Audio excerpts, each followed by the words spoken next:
நாளைக்கு கொடுத்தாங்கன்னா பெயிலை கேன்சல் பண்ணாங்கன்னா மெடிக்கல் கிரவுண்டில் கொடுத்த பெயில் வந்து தப்பு.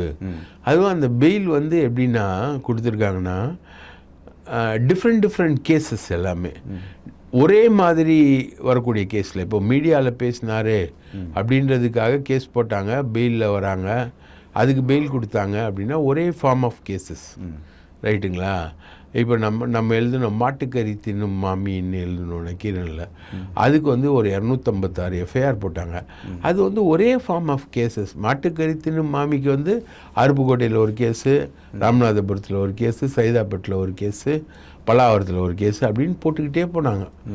எல்லாரும் கம்ப்ளைண்ட் கொடுக்க சொன்னாங்க, போய் ஏடிஎம்கேக்காரங்க எல்லாம் கம்ப்ளைண்ட் கொடுத்தாங்க, கேஸ். அது எல்லாத்தையும் ஒன்றா கிளப் பண்ணாங்க. இது வந்து அப்படி இல்லை, ஒவ்வொன்றும் ஒரு விதமான கேஸு.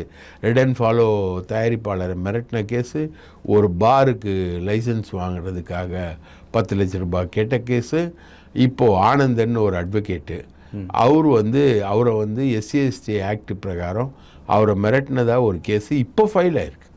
எல்லாத்துக்குமே ஒரு பெயில் எடுத்துக்கிட்டே இருக்கணும், புது கேசஸ் வந்துக்கிட்டே இருக்கும். ஒரு 17 கேஸை வந்து அவர் ஜட்ஜு வந்து அந்த கேஸில் மெடிக்கல் கிரவுண்டில் தான் பெயில் கொடுத்துருக்காரு. இப்போ மெடிக்கல் கிரவுண்டில் பெயில் கொடுத்தது கேன்சல் ஆகிடுச்சு அப்படின்னா அந்த 17 கேஸும் லைவில் வரும், ரீஓப்பன் ஆகும், அதுக்கும் பெயில் எடுக்கணும்.